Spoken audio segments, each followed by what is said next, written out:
Shabbat Shalom! Shabbat Shalom! E aqui estamos nós mais uma vez. Para quê, gente? Para engrandecer o nome daquele que é digno de toda a honra, de toda a glória e de todo louvor. Baruch Hashem, pelo privilégio de termos mais um Shabbat. E nesse momento que nós vamos fechar essa porção pela misericórdia do Eterno e com o coração cheio de alegria, porque estivemos sentados e estamos sentados aos seus pés, aprendendo com Ele e sobre Ele, que é grande, que é poderoso e que não existe outro além dele e nem como Ele, ninguém e nem nada nesse mundo, na criação, se compara a esse Criador cheio de misericórdia e de amor. É muito maravilhoso a gente poder conhecer isso. É muito maravilhoso a gente poder sentir isso. É muito maravilhoso a gente poder sentar aos pés dele e ouvir dele. A minha voz já tá um pouquinho fanha, né? Desde ontem falando. Mas eu tô muito feliz porque eu consegui, porque eu não desisti, apesar da dificuldade dessa semana. Mas eu acho que pelo rosto já dá de ver que eu tô bem melhor, né? Agora à tarde. Então, Baruch Hashem, que pela sua misericórdia, quando nós somos fortes e corajosos, Ele nos fortalece. Eu me chamo Kessia e nós estamos aqui no canal Teshuvah Total para a gente completar, para a gente terminar esse Shabbat com grande alegria, com grande amor no coração, porque se não é por amor, nós não estaríamos aqui. Se não é por amor, nós nos juntaríamos às nações em desobediência ao Eterno, em dizer que não precisamos daquilo que o Eterno nos dá, da sua promessa, do seu amor e do seu descanso. Mas nós não somos assim. Nós confiamos no Eterno, nós esperamos no Eterno, nós amamos o Eterno, nós adoramos o Eterno, nós desejamos o Eterno, nós queremos andar com o Eterno. Esse é o desejo do nosso coração. E com essa alegria que transparece nos nossos lábios e na nossa vida, no nosso viver, que nós nos juntamos mais uma vez para lembrarmos e santificarmos esse dia ao Todo-Poderoso. Por quê? Porque só Ele é digno, gente, certo? E vamos lá continuar a nossa porção, terminar, né? Agora. Para vocês são 4 da tarde, para mim são 23 horas. Portanto, vocês sabem que eu não estou ao vivo com vocês, essa hora eu devo estar dormindo. Mas eu fiz questão de deixar o vídeo aqui para vocês, tá? E vamos lá começar, gente. Eu espero que eu tenha capacidade de passar tudo que eu preparei hoje, porque eu não consegui fazer durante a semana, pelo estado que eu estive na semana, né? Me programei, me planejei, mas os nossos planos são falhos e, enfim, não aconteceu do jeito que eu queria, mas nem assim eu desisti. E não desista também você. Quando você começar algo, termine, porque no final você vai ter muita alegria, como o Eterno, né? Que em 6 dias fez todas as coisas e no final ele disse Tov Meod, né? Então, aliás, todos os finais dos dias que ele fez a sua criação, exceto na terça, né? No terceiro dia, no segundo dia, ele não disse Tovo Meod, mas no terceiro dia ele falou 2 vezes para completar aquilo que ele havia feito. Vamos lá. Começar a nossa... a continuar, na verdade, né? E como tema... só um minutinho. Agora sim, eu ajeitei aqui, não estava dando para ver o título. Então, eu escolhi como tema dessa nossa leitura o reino dos pilares que destrói. Gente, a gente tá vendo desde ontem, né, pela graça do Eterno, sobre o Mabul, sobre o dilúvio que veio para lavar a terra e destruir todo o Hamas, toda a violência que estava na terra. Como misericórdia do Eterno, como a gente viu, representando que ele havia vencido Hamas, né, até aquele momento, e como misericórdia ele coloca um arco nos céus, significando que ele estava pronto para fazer paz, para trazer paz para a humanidade. Então, esse arco, ele nos mostra, ele simboliza um acordo de paz com o Eterno, o Criador, e com os casais, né, que existem sobre a face da terra. E depois disso, os filhos de Noé, que saíram da arca, povoaram a terra. E hoje, esse sinal, né, que o Eterno deu no céu, como um sinal de paz entre ele e os casais, né, tanto de animal quanto de ser humano, todo casal de ser vivo. Hoje, o ser humano, como um ato de rebeldia, pega esse símbolo, né, as cores desse símbolo e transforma num símbolo totalmente o contrário daquilo que o Eterno estava mostrando como aliança da sua paz, da paz que ele traria à terra. Então, o ser humano, nesse ato abominável, né, ele transforma algo que o Criador está mostrando, que o Criador deu aos casais como um símbolo contrário daquilo que ele estava falando, né? Então, a gente vê que o ser humano, ele usa as coisas do Eterno, né, que o Eterno determina, para ir contra aquilo que o Eterno ensina. Para a gente começar esse estudo, eu queria contar para vocês uma história do Amazonas. Eu gostaria de pedir licença a vocês para contar essa história, para que talvez com essa história, eu já falei que eu amo história, né? A gente possa entender um pouquinho das coisas. Nós sabemos que o Mabul, o dilúvio, como o professor Marcos Aurélio falou ontem no seu comentário, né? E eu também tenho bastante material sobre isso. Existem vários achados que comprovam que houve um dilúvio, né? Não está falando do dilúvio de Noé, mas totalmente parecido, só que com deuses diferentes, né? Deuses falsos, com como que fala? Ai, gente, eu esqueci a palavra, meu pai do céu, eu tô bem melhor, mas ainda falha. Vamos falar atores diferentes. Que eu não tenho outra palavra, eu sei que tem outra palavra melhor, mas fugiu da mente e não volta mais. Protagonistas diferentes. Veio, tá vendo? É só ter paciência. Então, com protagonistas diferentes, mas eles estão falando desse evento, né? Isso comprova que é mentira, que não é verdade, que não aconteceu uma bula, o dilúvio bíblico? Não, é exatamente o contrário, prova que é verdade. Eu vou contar uma história para vocês que nós conhecemos no Amazonas, tá bom? E talvez a gente vai compreender também o que a gente vai o que a gente vai passar hoje.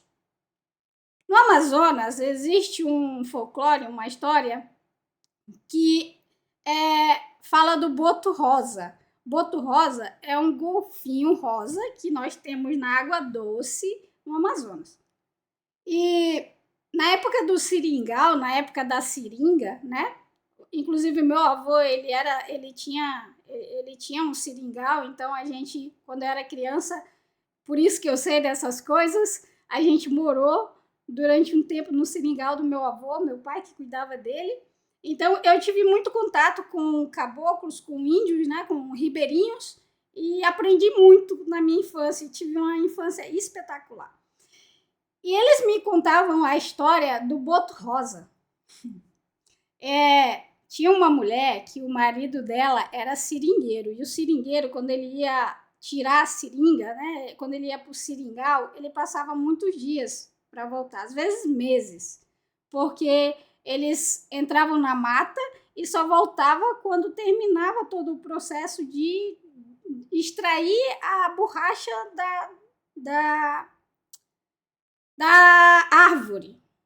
Então, quando esse seringueiro ele volta para casa, depois de alguns meses, ele chega e encontra a sua esposa grávida.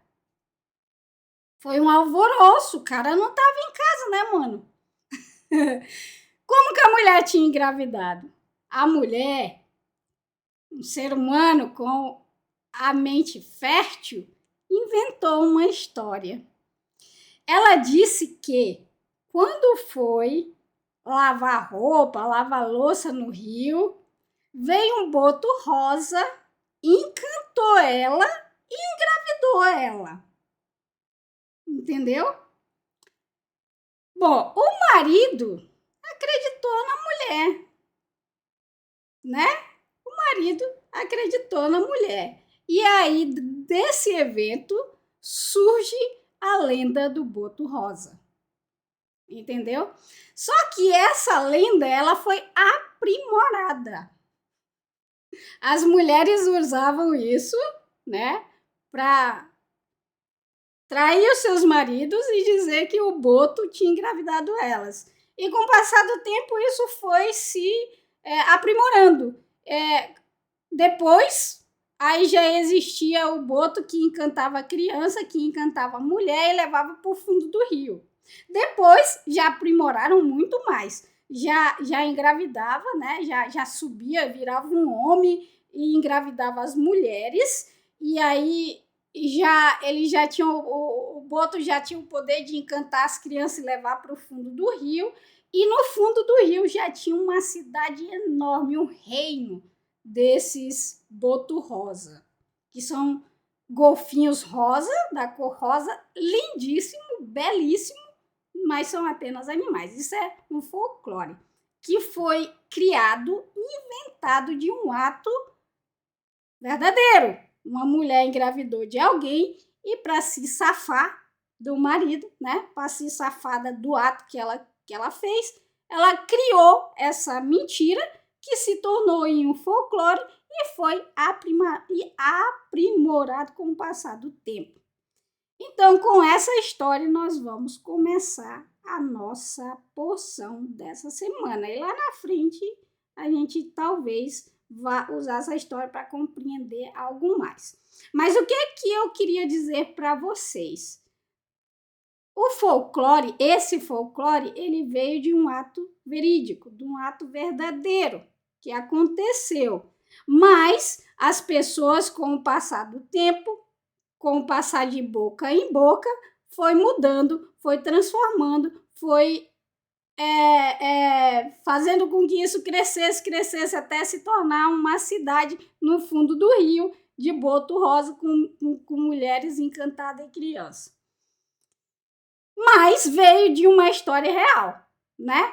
Então, a história do dilúvio, o acontecimento do dilúvio, foi passado de pai para filhos, para netos, para bisneto e de geração em geração em geração. cada geração que vai passando vai criando o seu costume, vai criando os seus deuses, vai mudando a história, né? E aí chega nesses achados que nós temos, que só comprovam que foi verdade o dilúvio. Eu não estou falando isso para fazer com que você acredite que foi verdade, porque nós acreditamos nisso, né? Nós não precisamos de um folclore, mas o que eu digo é que muitas vezes as pessoas usam esses achados para confundir a cabeça daqueles que acreditam. Então, com essa história agora, você talvez vai ter a sua mente um pouco mais blindada para não deixar que as pessoas te enganem, né? E confundam você, certo? Porque a confusão, ela te afasta do eterno, né? Quando vem a confusão na tua cabeça, você se afasta do Todo-Poderoso. Vamos começar a nossa porção com essa história do folclore Amazonas, porque Techuvá também é história, gente, também é cultura. Certo? Certo, vamos lá. A partir deles quem? Os filhos de Noa. As Ilhas das Nações foram divididas em terras, cada um de acordo com a sua língua, de acordo com as suas famílias, em suas nações, certo? Eu trouxe esse gráfico aqui para vocês, para que a gente tenha mais ou menos uma noção. A gente já viu alguns mapas ontem, certo? Mas hoje eu quero trazer para que a gente tenha uma noção de como eles se espalharam na Terra. Olha só, o de verde são os filhos de Jefet, ok? A gente vai ver que eles se misturaram. Não foi um só para um lado, outro só para o outro, outro só para o outro. Não, foi misturado, tá vendo aí, ó?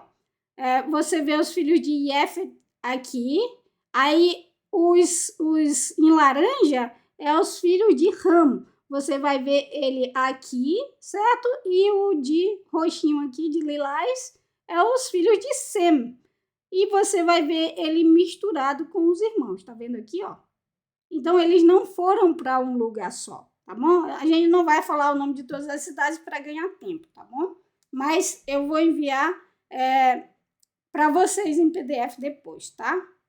Vamos continuar. Agora que a gente sabe aonde todos estão e que todos ficaram misturados, né? A gente vai começar a nossa porção. Então, eu peço a você, abra o seu coração, né? Que o Eterno venha falar conosco nessa noite. Eu espero que eu consiga passar alguma coisa. Tá bom? Mas vamos lá começar. Abre os seus ouvidos, né? Prepare o seu coração e vamos esperar que o Eterno fale conosco, né? Os filhos de Ram, que é a descendência que a gente vai ver agora, né? Que vamos chegar nos pilares que destrói o ser humano, né? Que afasta o ser humano do eterno. Os filhos de Ram foram Cush, Mitzrayim, que é o Egito, né? Put e Canaã. Vamos lá, continuar. Os filhos de Cush foram Sheva, Havilá, Savitá, Raamá, Savitá. Os filhos de Raamá foram Shevá e Dedã. Claro que a gente não vai falar sobre todas as genealogias, tá bom? A gente vai só passar por elas para a gente chegar onde a gente quer, tá? No canal tem vários vídeos que o professor Marcos Felipe, que é excelente em genealogia, diferente de mim. Se vocês querem se aprofundar mais nas genealogias, é só procurar os vídeos, tá bom? E vocês vão achar, tá? E Cush, o verso 8, gerou Nimrod. Ele começou um governo poderoso na terra. Vejam só, ele começou um governo poderoso na terra. Isso quer dizer que já havia governos, mas esses governos não eram poderosos, certo?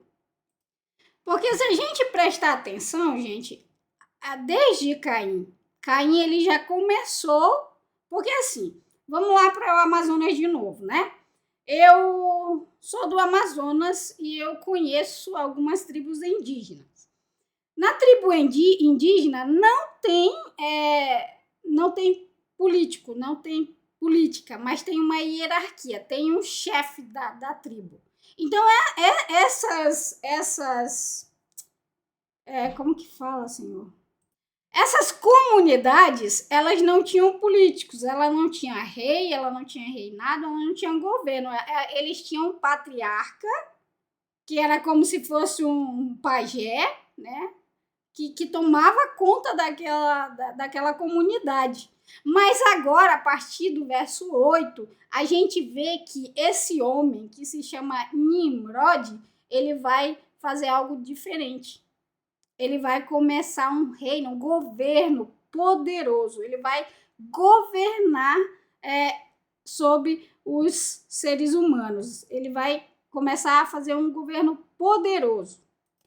E esse Nimrod, ele é muito conhecido, ele é muito falado, né? Ele é muito estudado. Então, nós temos algumas coisas na história que vai falar um pouco, é o que as pessoas pensam dele. Então, eu trouxe para vocês um pouco aqui para a gente ver. Vamos começar com isso. Primeiro, Nimrod, ele é filho de Cush, né? Que vai começar na Terra um governo poderoso. Por quê? Porque Nimrod, ele vai ser o fundador não apenas de uma comunidade, como Caim, por exemplo, que fez uma comunidade e fez outra cidade com o nome do seu filho e deu a cidade para ele, né? Não, Nimrod, ele vai formar várias cidades e vai formar esse reino, esse governo poderoso, entendeu? Então vamos lá ver o que a história fala um pouco, o que eles imaginam, o que a história vai nos contar sobre Nimrod. A história vai falar que muitos vão acreditar, muitos acreditam que Nimrod é nada mais e nada menos do que, deixa eu só ver aqui, gente, se está, sim, do que Anfarel, rei de Siná. Esse rei aqui é aquele rei do episódio de Ló, quando ele deixa o seu tio Abraham e vai para Sodoma, né? Mora lá com eles, e aí vem aqueles reis e leva ele em cativo e vai lá o nosso pai Abraham e o toma de volta. Então as pessoas pensam, algumas delas, que Nimrod é o rei Anfarel, Rafel, rei de Siná, de Gênesis, Bereshit 14:1. É o que eles pensam, não é o que nós pensamos, não é o que nós falamos, né? Outros dizem que ele é Gilgamesh. Quem é esse Gilgamesh? Gilgamesh é um guerreiro, um herói, né? Sumeriano, que junto com outros e... Gente, esse Gilgamesh tem a história dele com o dilúvio, entende? Então, muitos achados arqueológicos provam, né, mostram que esse Gilgamesh tem uma história dele sobre o dilúvio dele, né? Então, esse Gilgamesh é aquele guerreiro que vai com outros até os deuses pedir para que ele não faça o Mabul, para que não tenha o dilúvio, né? Então, muitos acreditam que esse Gilgamesh, que tem uma versão do dilúvio dele, que ele seria Nimrod. É o que a história acredita. Não é o que a gente diz que é, tá bom? Eu só trouxe aqui para a gente ter visões desse homem, né? Visões do que as pessoas também pensam e acham que é Nimrod. E se a gente casar, se a gente juntar, menina dá um Nimrod. Eles também pensam que ele é Emencar, ou Emenhukar, que é neto de Emencar, tá? Deixa eu botar aqui, né? Que governou o Uruk em 4.500 anos de Cristo, ou ele pode ser o seu neto também, né? O seu neto Sargão, que fundou a Acádia em 2330 na Era Comum, antes de Cristo, né? Muitos vão dizer também que ele é Naram-Sin, né? Aquele guerreiro que a gente mostrou para vocês. Mas uma coisa que a gente não pode aceitar de jeito nenhum, hipótese nenhuma, é que ele seja Tammuz. Certo, gente? De hipótese nenhuma. Porque o Tammuz não passa de um conto de fada, uma história inventada, como a história do Boto Rosa, certo? As pessoas criam para si deuses como Tammuz, né? E, gente, se você for ver as mitologias, Senhor da Glória, da onde o ser humano tira tanta sabedoria para criar algo, para criar uma história? É coisas assim fenomenal no visto de criar história, certo? Então, Tammuz está muito longe de Nimrod, né? E você falar que Tammuz e Samírades, né, que é a mãe dele, é Nimrod, é a mesma coisa que você falar que Noah é Kefa, é Pedro. Não tem como, entende? Então, muitos filmes, novelas, séries vai relacionar Nimrod com Tammuz e Samírades, né? Mas não tem nada a ver, isso é só licença poética, né? Para criar uma série, para criar aquilo que eles querem, né? Para criar a história que eles querem com o poder que eles querem, né? Digamos assim.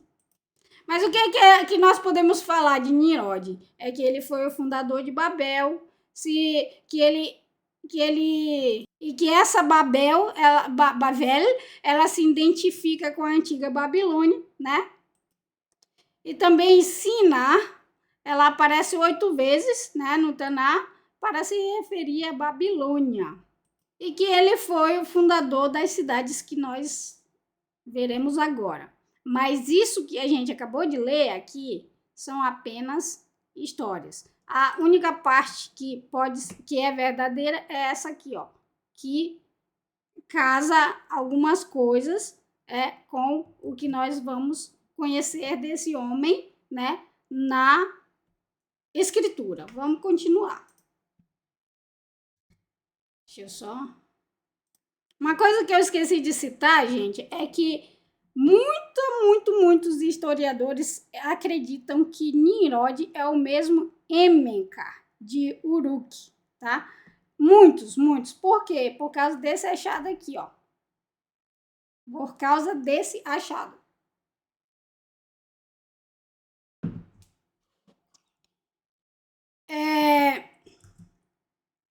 Esse achado, que se chama Emeruca, é o senhor de Aratar. Ele fala de uma construção de uma torre, e o senhor de Aratar, ele não quer mais mandar material para a construção dessa torre de Emeruca. E, gente, quando a gente lê esse poema aqui na íntegra, a gente vai ver a resistência dos governos, dos reis, né?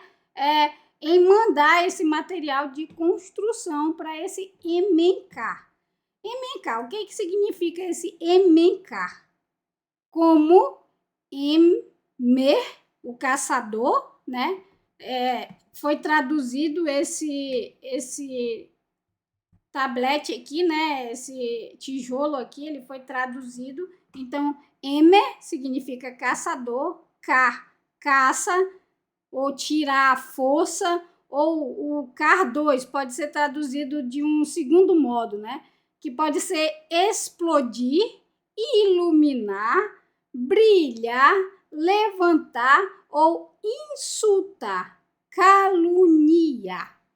Emencar significa caçador. Car pode significar caçar, tirar a força, ou uma segunda tradução é explodir, iluminar, tudo a ver com Nimrod, né? Brilhar, levantar, ele se levantou contra o Eterno para insultar o Eterno e para caluniar o Eterno. É por isso que muitas pessoas pensam que esse Emencar se trata de Nimrod, né? E nesse tablete aqui, nele o poeta implora ao Deus Enki que restaure a unidade linguística dos que habitavam as regiões de Subur, Ramazi, Sumi, Uri, Uriqui, que é Acade, né?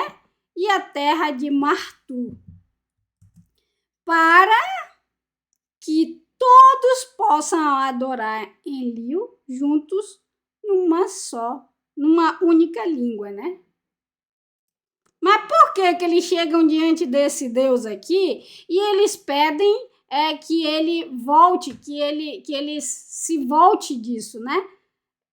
Que ele volte a trazer novamente a mesma língua, porque o Deus que eles chamavam de Eli havia feito com que eles confundissem a sua língua, trocassem a sua língua, né? Então é somente por isso daqui que os historiadores acreditam que Emerká, ele é Nimrod, mas é o que eles acreditam. Se é ou não é, não sei. Estou trazendo história aqui para vocês, porque quem não tem dinheiro conta história.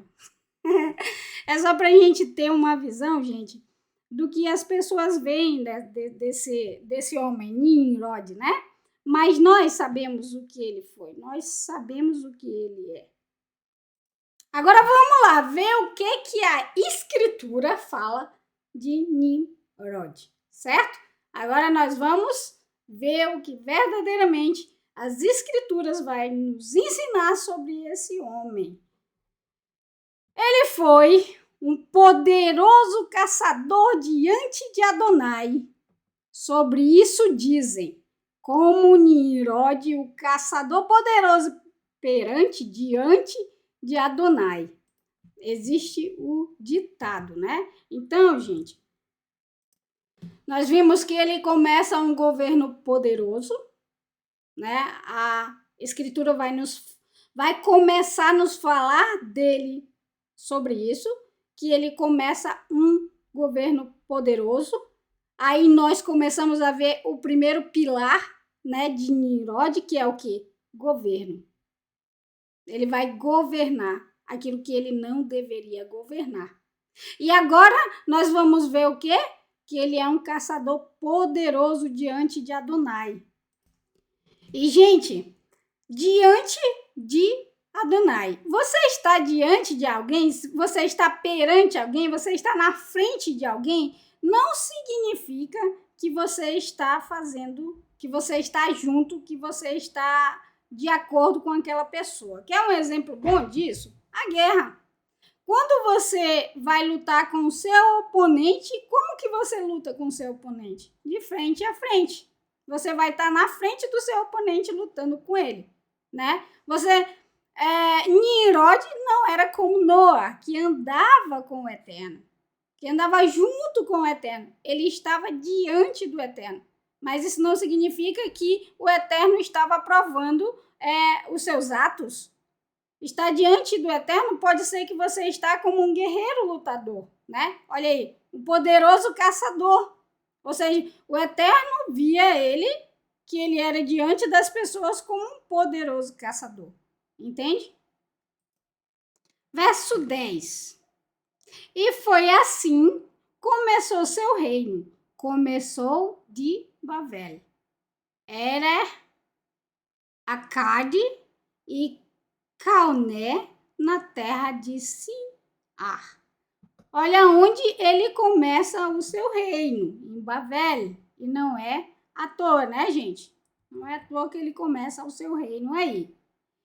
E desta terra foram tirados Assur e construiu e construiu Nínive, né? A cidade de Rehovot, Quelá e Recém, entre Nínive e entre Quelá. E ela é a cidade da grandeza. Vocês lembram de ontem, naquele episódio onde Noá, com os seus filhos, né? Aconteceu aquela tragédia terrível, Noá embriagado, e aí acontece tudo aquilo, e ele vai e amaldiçoa Canaã e Ham, que é filho de Canaã, irmão de Nimrod. Então, o que é que acontece? Assur, ele é descendente de Shem. O que é que acontece? Shem, ele foi abençoado e Noah falou que Canaã, que Ham seria escravo, né? Servo de Shem. O que que Nimrod faz? Ele vai até a terra e tira Assur de lá. E ele, no lugar onde estava Assur, constrói Nínive, né? Então ele vai lá, ele vai espalhar o seu reino, ele vai espalhar o seu comando, o seu governo, aonde? Onde ele vai mostrar, né? Que ele é um poderoso, que ele é grande. Ele vai mostrar aos filhos de Shem, né? Que é quem ele quer ferir, né? Quem ele quer mostrar o seu poder. Mostrar que ele não vai ser servo coisa nenhuma. Que ele que tem o poder na mão, né? E Assur, ele sai da terra e Nimrod, ele vai construir Nínive. E ele vai construir também Recém entre Nínive e entre Quelá, que é a cidade da grandeza, né? Então, Nimrod era esse cara. Tudo para ele tinha que ter glamour, tudo para ele tinha que ter poder, tudo para ele tinha que ser grande, ele tinha que se mostrar grande, né? Por quê? Porque ele vai ser o pai daquele que vai mostrar entre aspas, pro eterno que ele é grande. Eu trouxe aqui um gráfico para a gente ver como se espalhou o reino de Nimrod. Tá vendo aqui, ó? Ele se espalhou em tudo isso aqui. Babilônia, né? O Uruk, todas essas cidades aqui foi o que ele fez, né? Que ele criou, que ele fundou. Então, por que que ele se tornou esse governante poderoso? Porque ele já não era mais aquele governante da sua comunidade, né? Ele não era mais o patriarca que estava ali com os seus filhos. Agora ele forma um reino, tá vendo aqui, ó? Ele faz Babilônia, Uruk, Erech, né? Que é Erech na Bíblia, Eridu, Acade, Lagash, Nínive, entende? Então ele faz todas essas cidades aqui, por isso que ele é esse governante poderoso que está confrontando o Eterno, governando sobre os seres humanos, coisa que o Eterno não permitiu. Vamos continuar, pessoal. A gente continuar vendo o que a gente tem para ver nessa tarde, né? Nesse final de tarde. E aconteceu que toda a terra usava uma só língua, a mesma palavra. Que maravilha, não, gente? Todo mundo falando a mesma coisa, todo mundo entendendo o que falava, né? Todo mundo falando e entendendo. Isso é uma coisa, para quem mora fora, meu amigo, que não tem a língua materna, isso é um sonho. Pode ter certeza que é um sonho, é uma maravilha. Todo mundo se entendendo, falando a mesma coisa, né? Aconteceu que todos usavam a mesma língua. Então, na época desse governante poderoso, né, que vai criar pilares, que vai criar cidades, que vai governar poderosamente nessas cidades e também fora dela, né? A gente vê que eles falam a mesma língua, ou seja, ele fala, todo mundo entende, né? Ele se torna poderoso, todo mundo vai entender o que esse governante fala. Aconteceu que na viagem, migração do leste, eles encontraram uma planície, um vale, né? Na terra de Simar, e assentaram-se ali. E disseram um homem para os outros. Deixa eu colocar aqui. E disseram um homem para os outros, que fica melhor de ler. Venham, construiremos tijolos e os queimaremos na fogueira. E fizeram para eles os tijolos no lugar de pedra e o barro para eles no lugar por argila, por argamassa. Ou seja, eles chegaram nessa planície e sabe por que, gente, eles fizeram tijolos de barro? Porque nessa planície não existia pedra, né? Geralmente as casas elas eram construídas de pedra, mas nessa planície não tinha pedra. Por isso, eles tiveram a brilhante ideia de queimar o barro e fazer tijolos e usar a argila como argamassa. O ser humano é muito fértil, né? Vamos lá. E aqui, ó, eu trouxe para vocês a imagem de um desses tijolos, porque eles encontraram bastante, gente, torres, como a gente vai ver, né? Eu vou trazer para vocês esses achados, alguns, não todos. Mas tá aqui o exemplo de um desses tijolos, tá vendo? O tijolo de barro queimado e aqui você vê a argila, tá vendo? Usado como argamassa, como cimento. Vamos continuar. Então, vou colocar aqui. Então, eles disseram, venham, vamos construir para nós uma cidade com uma torre cujo cume alcance o céu. Eles queriam o quê? Construir uma cidade e não apenas uma cidade, uma torre cujo cume alcance o céu. Eu acho que hoje a gente vai entender muito bem o que eles queriam dizer com isso daqui. Para quê? Para fazermos um nome para nós e não sermos espalhados por toda a terra.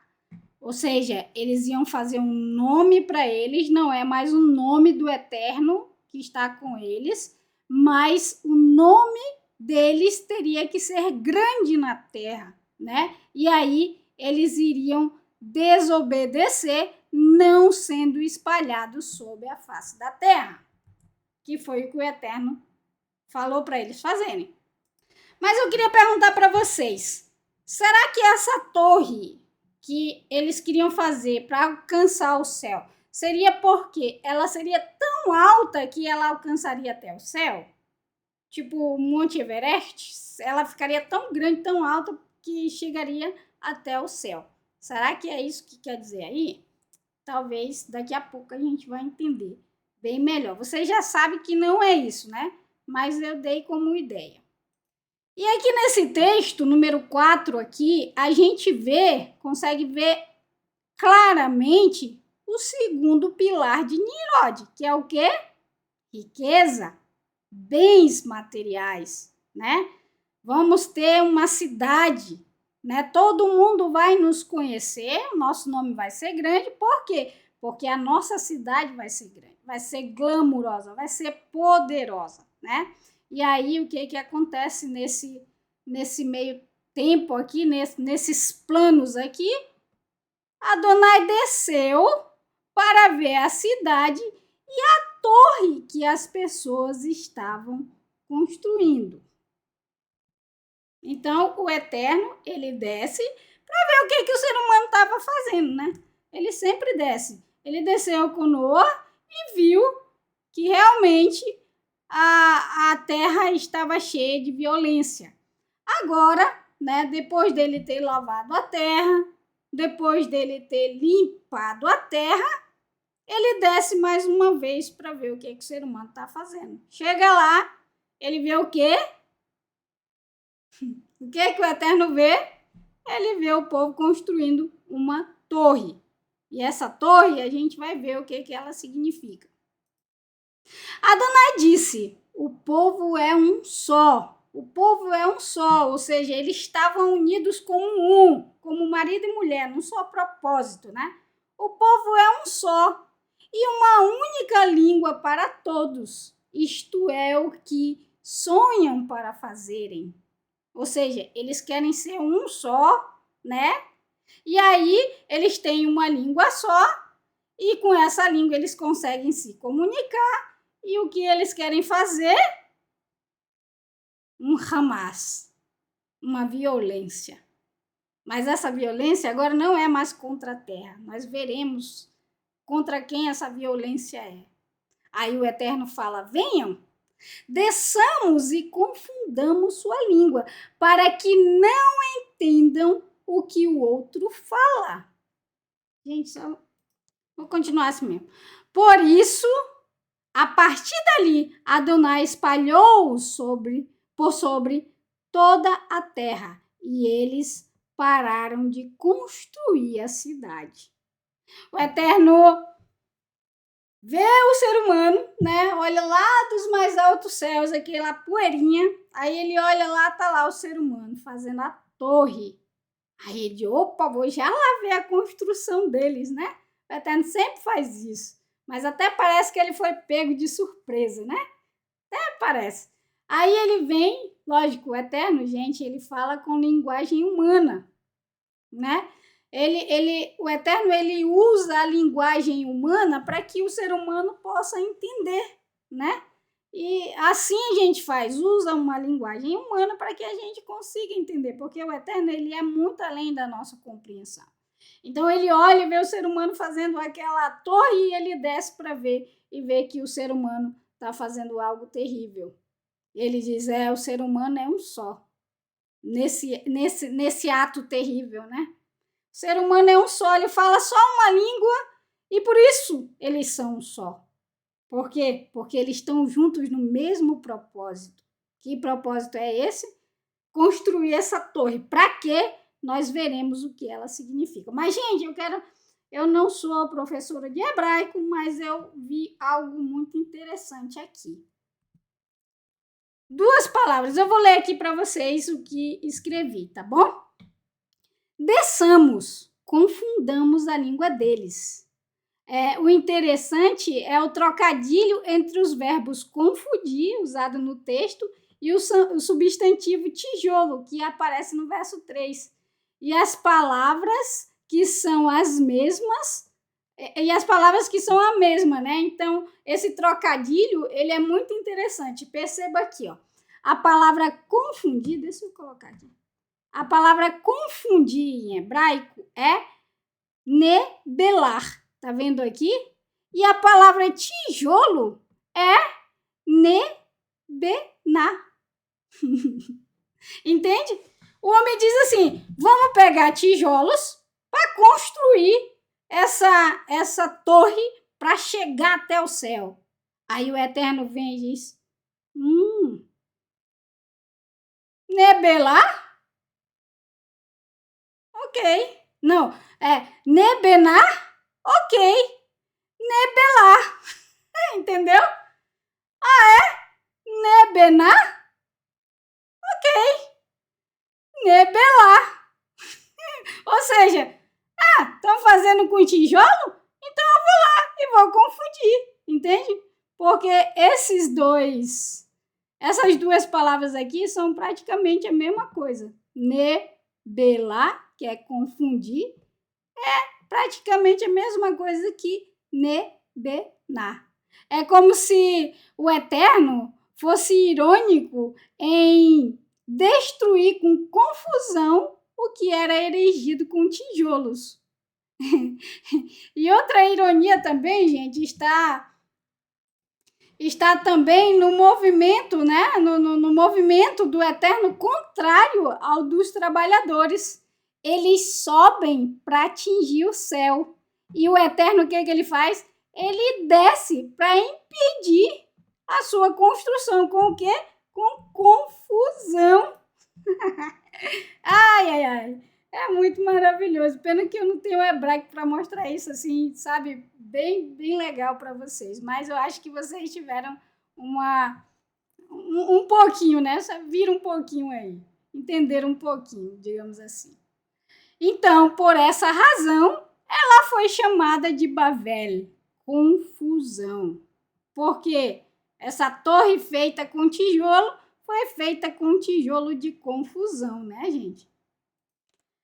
Porque ali Adonai confundiu a língua de toda a terra, e dali Adonai espalhou-os por sobre toda a terra. Gente, sabe o que eu vejo aqui nesse episódio? Que o Eterno, ele desce para ver a humanidade, ver o que eles estão fazendo? Eu vejo violência, eu vejo Hamas. Mas dessa vez, o Hamas, ele não é contra a terra, ele não é na terra. Então, o Eterno, ele desce para ver a terra, ver que a terra está cheia de Hamas, de violência, ele lava a terra. E mais uma vez, o Eterno, ele está descendo para olhar a terra e ele vê que a terra está repleta mais uma vez de Hamas. Mas esse Hamas não é mais na terra, da terra, né? Esse Hamas é contra o próprio Eterno, gente. Então o homem se volta contra o seu Criador. E dessa vez sem camuflagem, né? E dessa vez abertamente, dessa vez claramente, ele se volta contra o seu Criador com violência. Eles querem o nome, eles querem ser como Deus, né? Eles não estão construindo essa torre porque eles estão com medo de um novo Mabul. Eles conhecem o símbolo que está no céu. Eles sabem que o rei, ele está com o arco voltado para si, né? Então, ele sabe que não terá Mabul, mas eles querem ter um nome grande. Eles querem ser como o Eterno. Esse Hamas agora, essa violência é contra o Todo-Poderoso, o Rei do Universo. Porque o que representa essa torre é justamente isso, né? Ela vai trazer para a humanidade esses pilares. Governo, riqueza, poder, né? E religião. Aí você diz assim, mas Kessia, em momento nenhum eu vi aqui nessa construção religião. Então, gente, vocês sabem o cume que alcança o céu?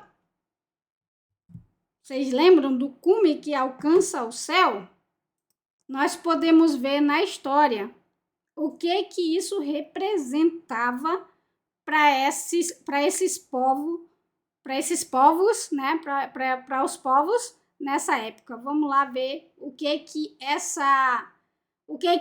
esse cume ele representa para a humanidade, o que essa torre ele representa para a humanidade dessa época. E, na verdade, essa torre, hoje em dia, ela já não está mais lá na Babilônia, né? Agora, essa torre ela já não é mais construída com tijolos. Essa torre ela é construída dentro do ser humano. Ela está na vida do ser humano, né?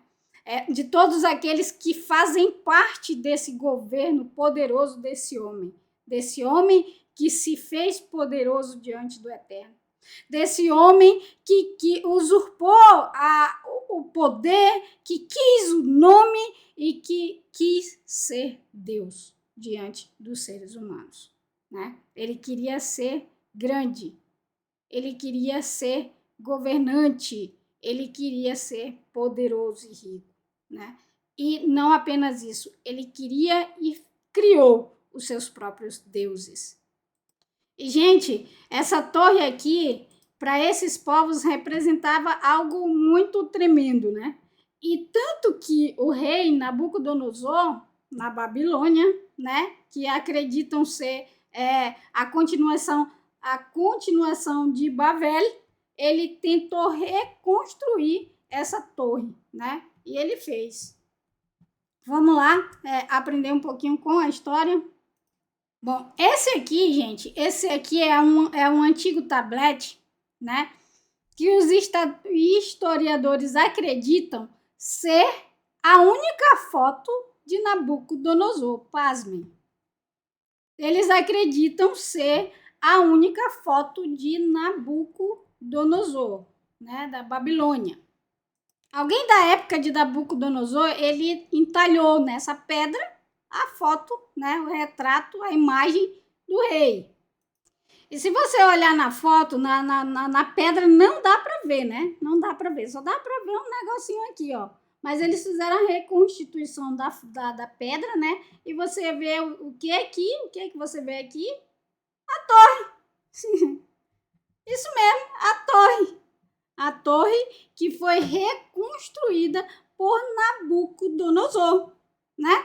E essa torre, muitos acreditam que ela foi construída sobre o alicerce dos restos, né? Da Torre de Babel, né? Então, Nabucodonosor, ele reconstruiu essa torre. E, gente, muitos historiadores, eles escreveram sobre isso, né? Sobre essa torre que Nabucodonosor, ele construiu lá na Babilônia. Vamos ler aqui essa paradinha para que a gente possa entender.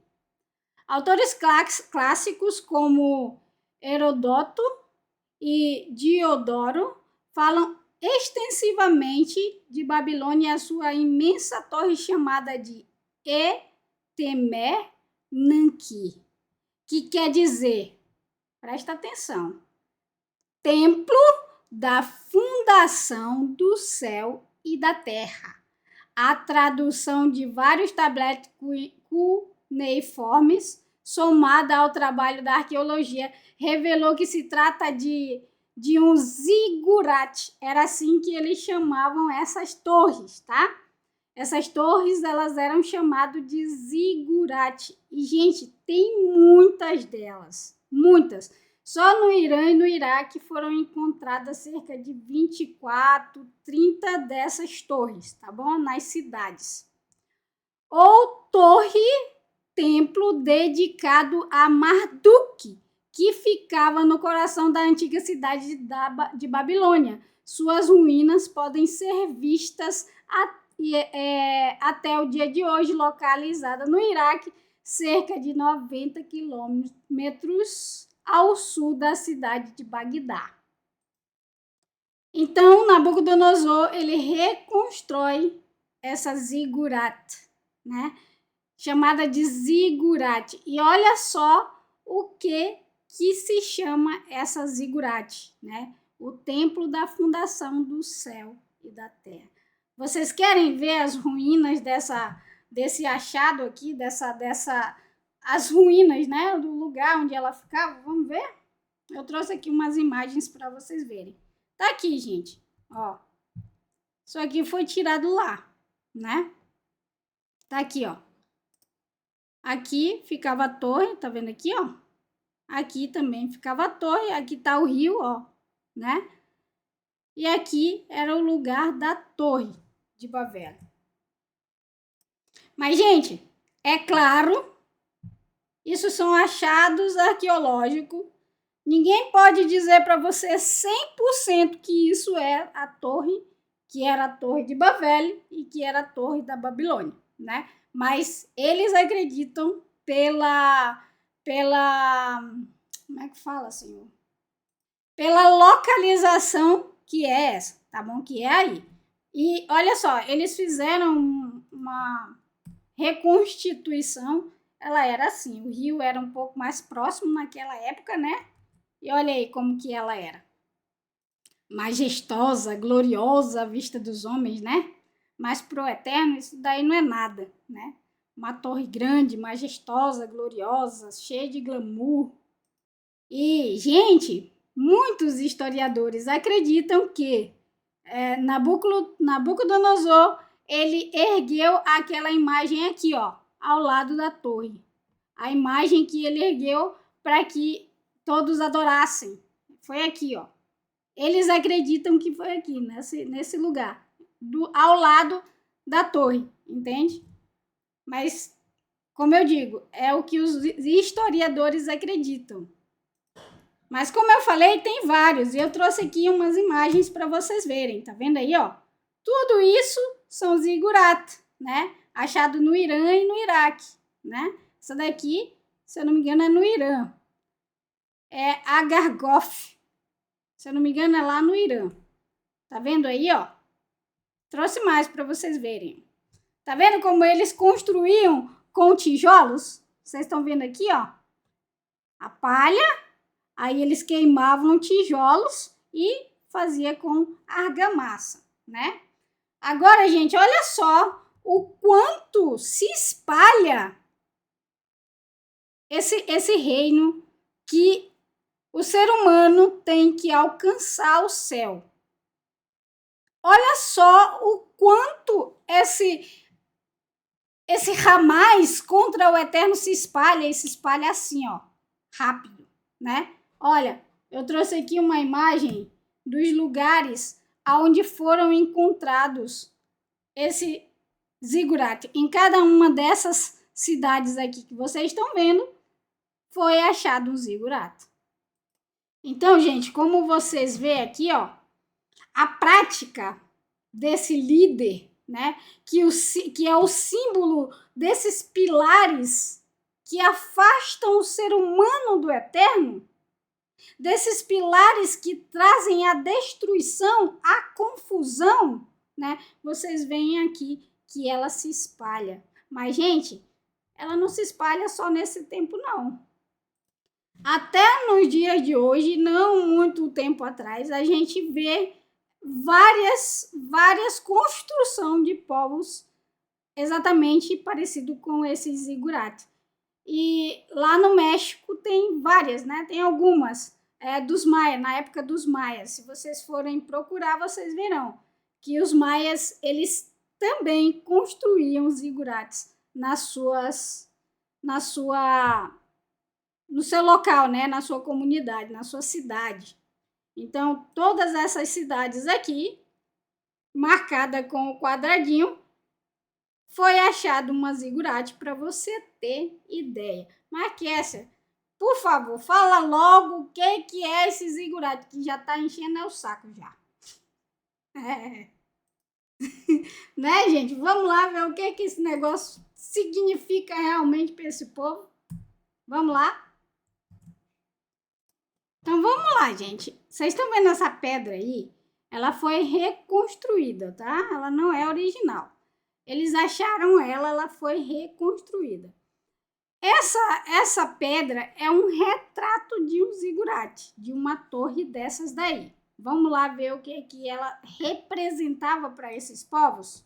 Vocês estão vendo aqui, essa primeira aqui é porque vocês estão vendo que tá liso, né? Ela é uma reconstrução, então eles não acharam todas as peças, todos os pedaços, eles reconstruíram o que eles tinham. Mas essa primeira aqui, ó, ela é a base, né? E tem os súditos tentando falar com o rei. Essa segunda aqui, o rei está entre as pessoas, ouvindo as pessoas. Essa terceira aqui, o rei está com tijolos nas costas. Vocês estão vendo aí? O que ele está fazendo? Ele está construindo essa torre, certo? O número 4 aqui, o andar número 4 aqui, é o rei junto com os sacerdotes. Tá vendo? O rei e aqui estão os sacerdotes, né?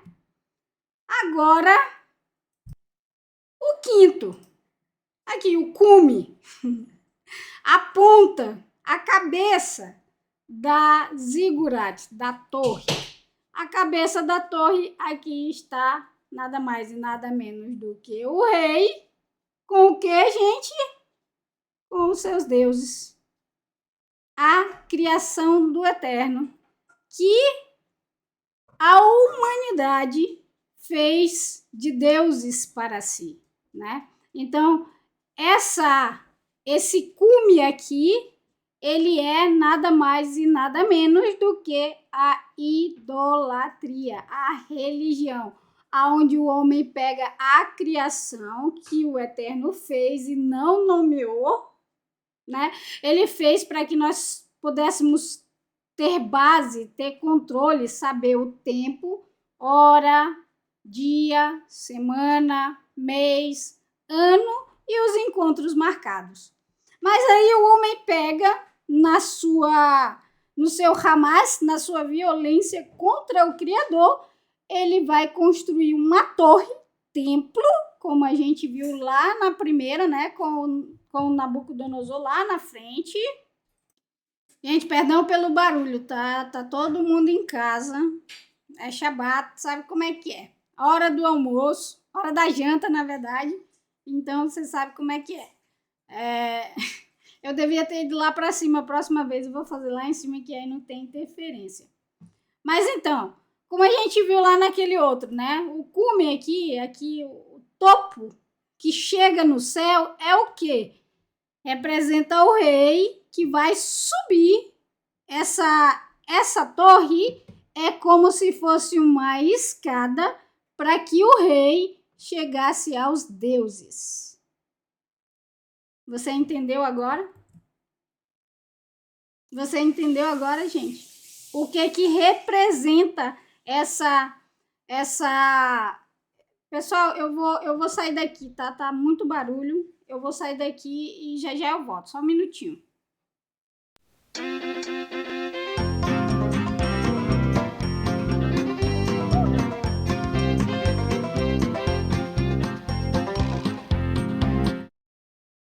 Pronto, gente. Eu espero que não tenha dado problema, né?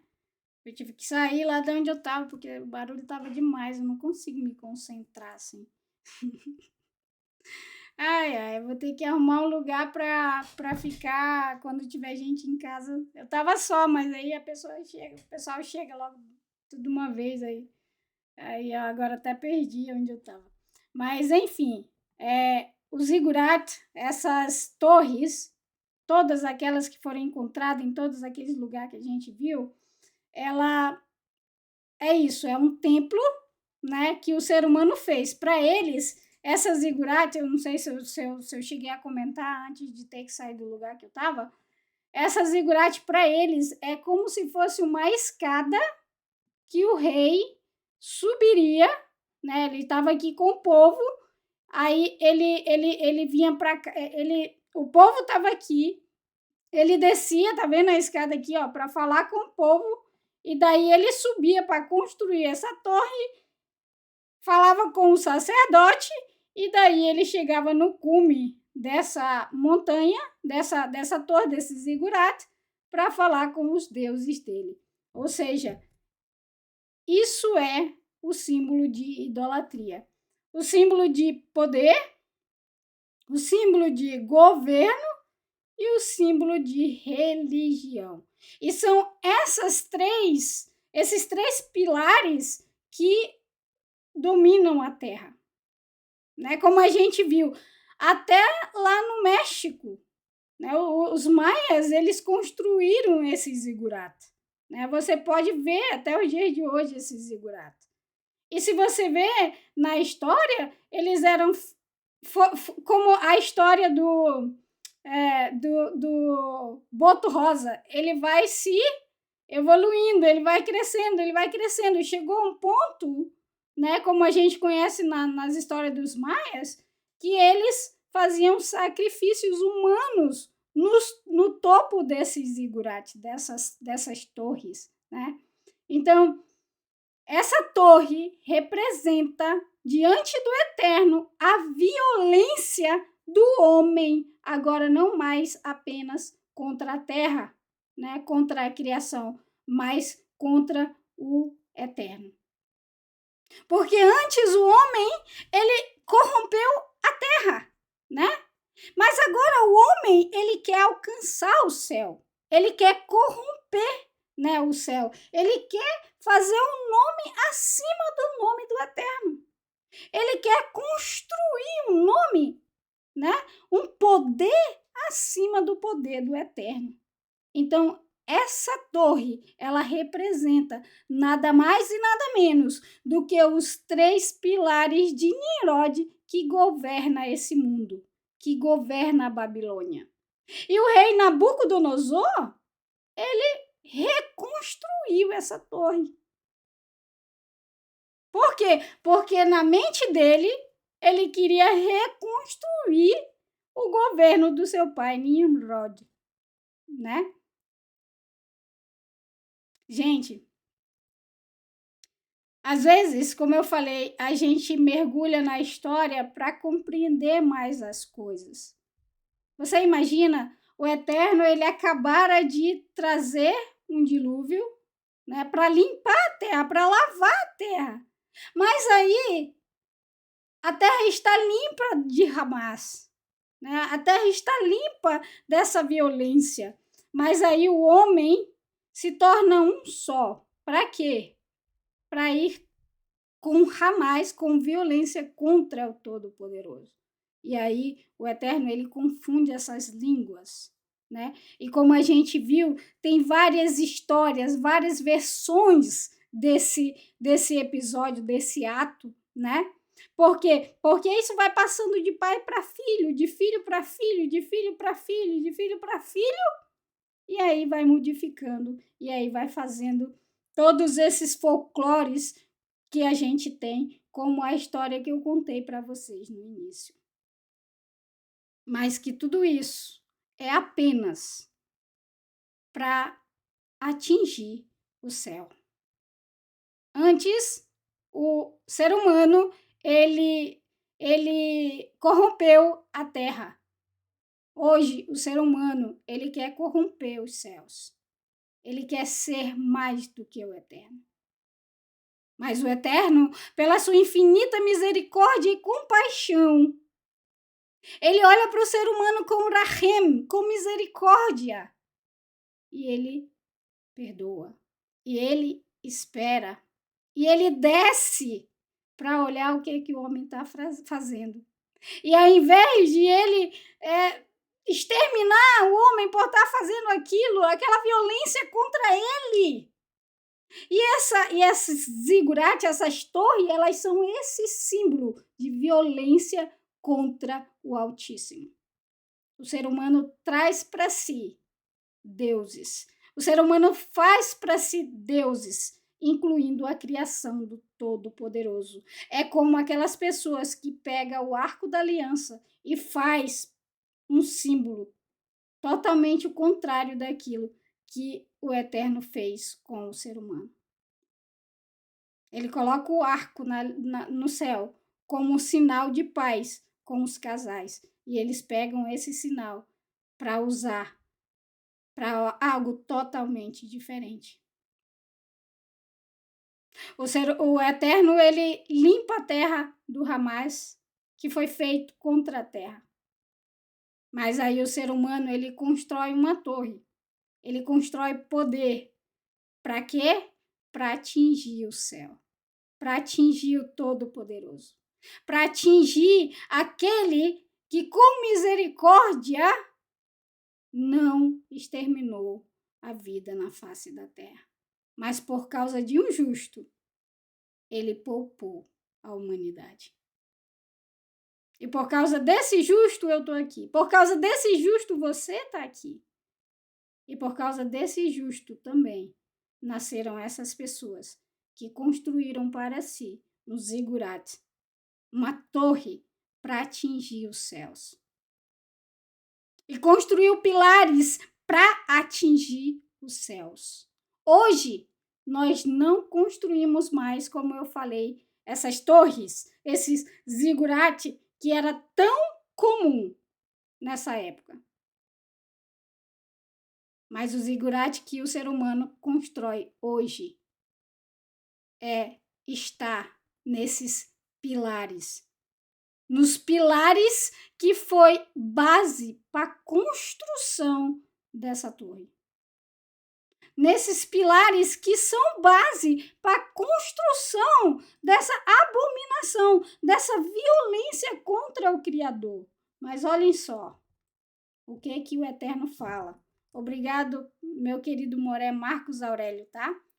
Por ter me concedido isso aqui.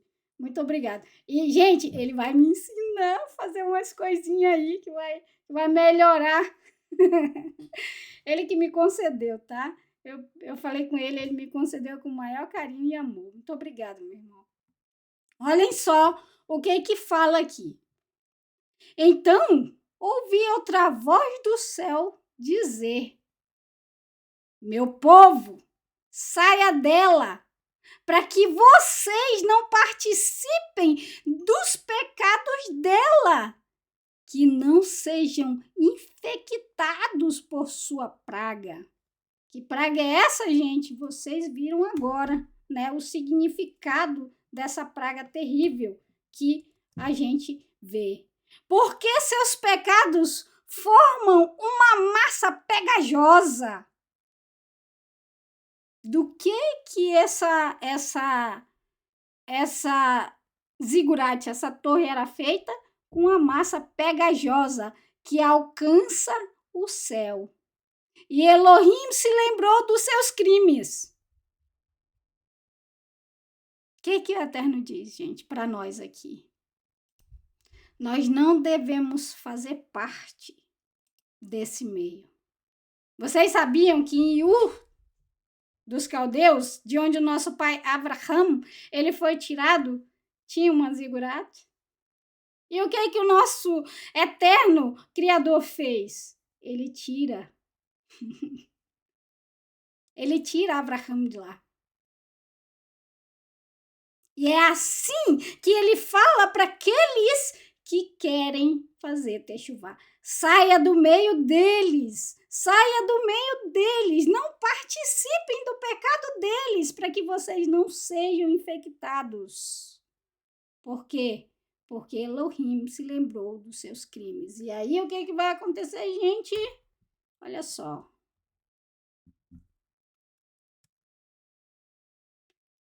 Ele bradou com voz poderosa.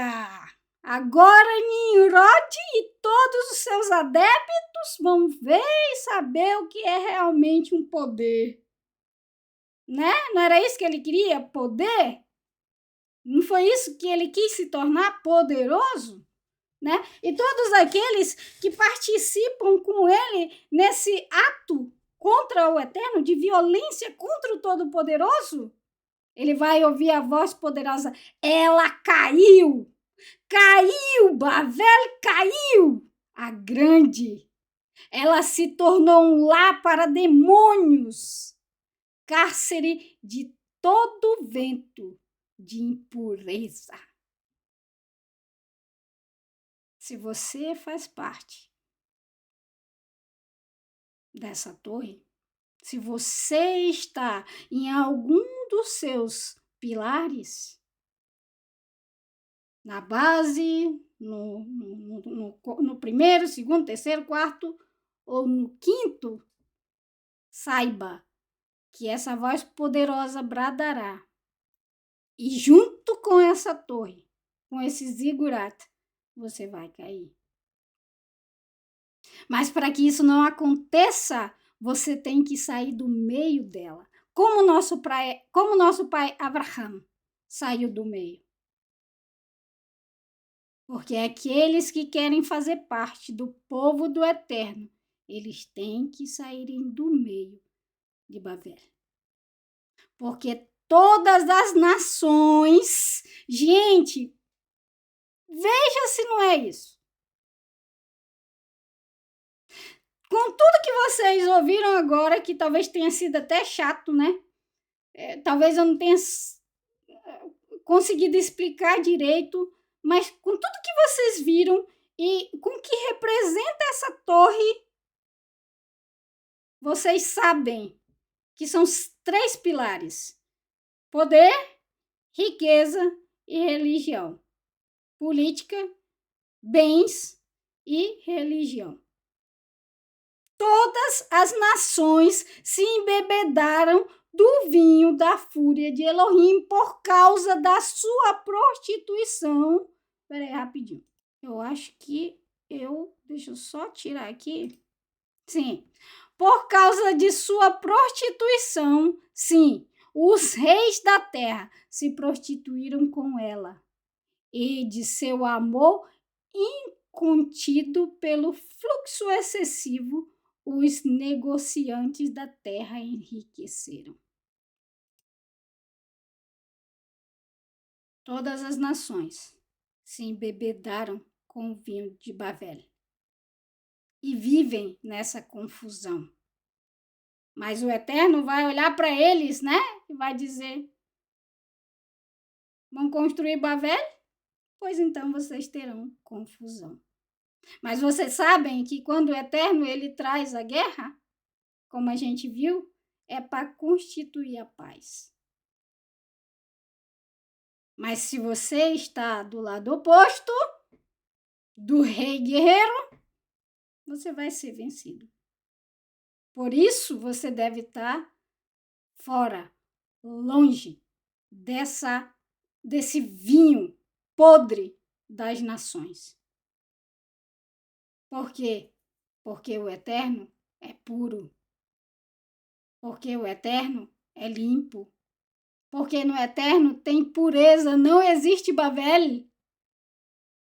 Porque quando você anda com o Eterno como Noa, você é justo e íntegro. Mas quando você está diante do Eterno, como um guerreiro poderoso,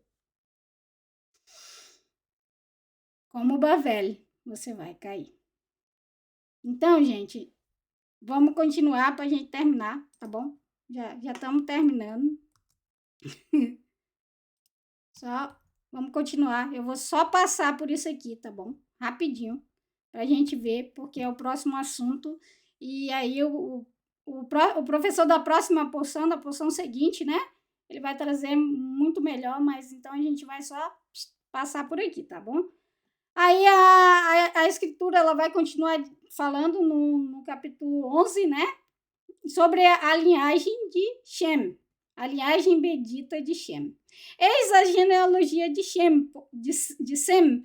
Por quê? Porque nós vamos chegar em Abraham, que vai ser a próxima porção, né? Então vamos lá. Shem tinha 100 anos de idade quando gerou Arpachshad. Meu Deus, que nome! É pior do que nome norueguês. 2 anos após o dilúvio. Arpachshad foi o pai de Shelah. E Shelah foi o pai de Ever.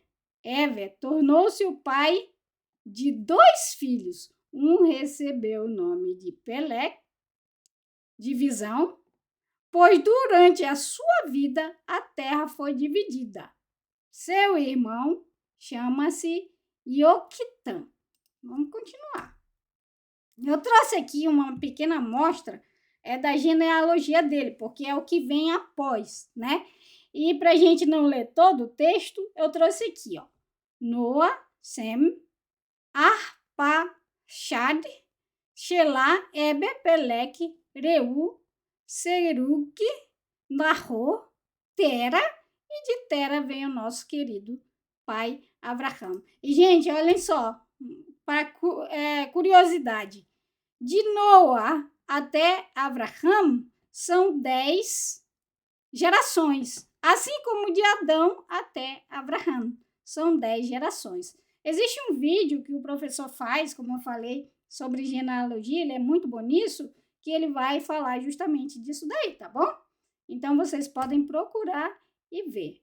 Como eu falei, a gente vai só passar por isso aqui pra gente terminar, tá? Tera viveu 70 anos e gerou Abraham, Nahor e Haram. Eis a genealogia de Tera. Tera foi o pai de Abraham, Nahor e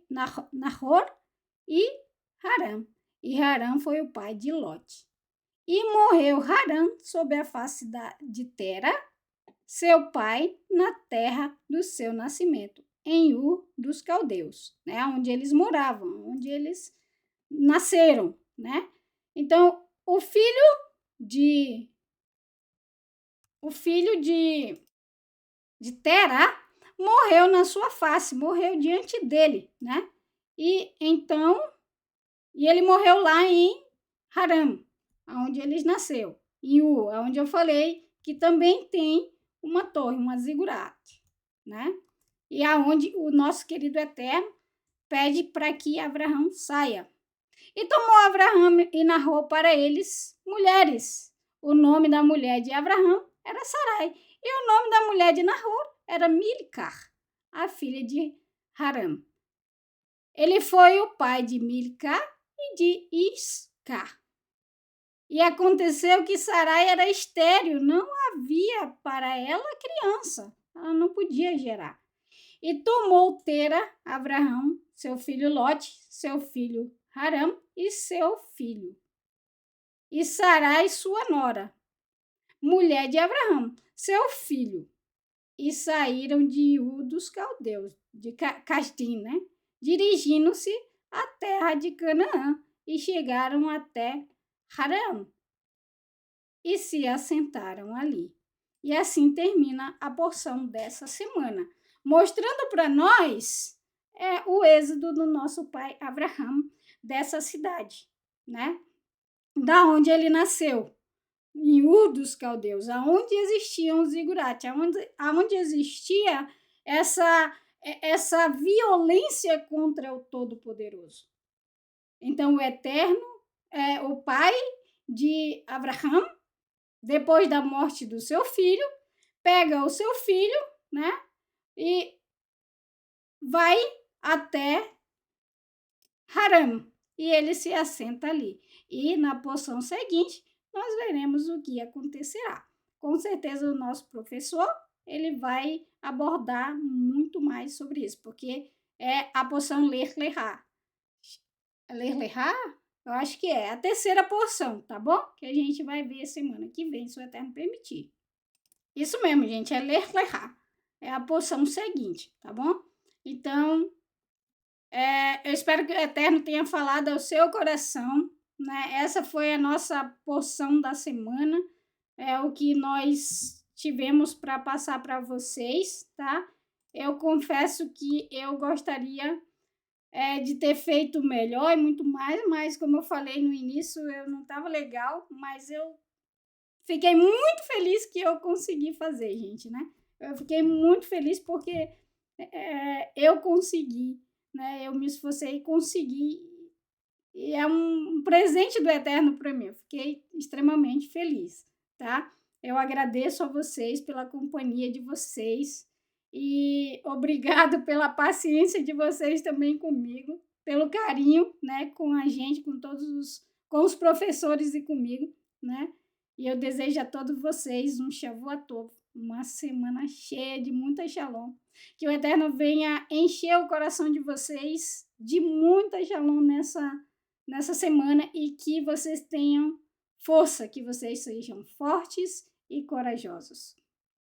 E que vocês possam se afastar cada vez mais de Bavel, dessa confusão que o ser humano trouxe para o mundo, tá bom? Que o Eterno abençoe e te guarde, que o Eterno faça resplandecer o seu rosto sobre você e tenha muita misericórdia de você, que o Eterno levante o seu rosto sobre você e que te traga shalom, paz, saúde, prosperidade, segurança, alegria e bem-estar. Beshem Yeshua HaMashiach, em nome de Yeshua, o nosso Mashiach, o nosso ungido. Olha, gente, brigadão, tá bom? Eu espero que da próxima eu consiga fazer melhor, tá? Eu vou me preparar mais. E fiquei muito feliz, é a primeira vez que eu fiz a porção com vocês. Então, nos vemos outra vez quando a nuvem parar. Shavuot Tov Lekulam. Vamos de barrar com o nosso querido. Opa, foi embora o negócio aqui. Agora.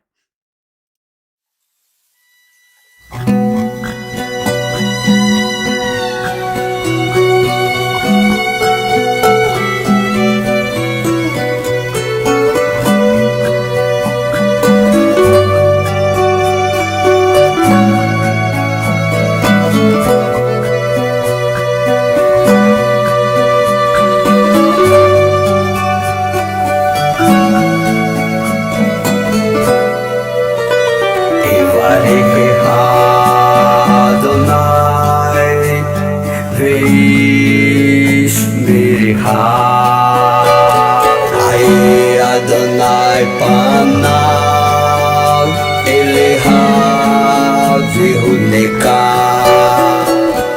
Yisa Adonai panav elecha v'yaseh lecha shalom v'yaseh lecha shalom Yivarech Adonai ve'ish merecha Hayy Adonai panav elecha v'yihuneka Yisa Adonai panav elecha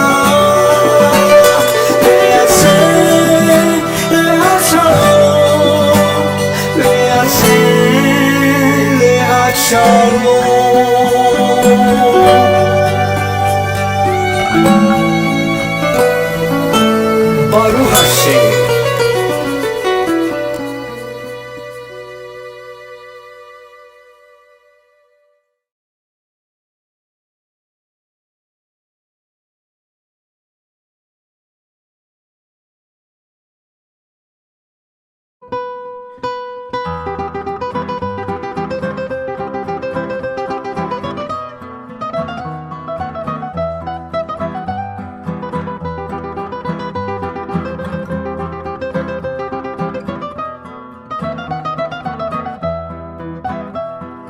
ערב של שושנים נצאנה אל הבוסתן מור ושמים ולבונה לרגל מבטה מההתחלה ערב של שושנים נצאנה אל הבוסתן מור ושמים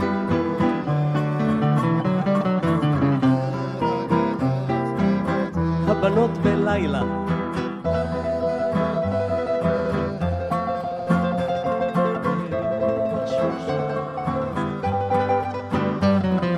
הבה אל חשך שיר בלד זמר של אהבה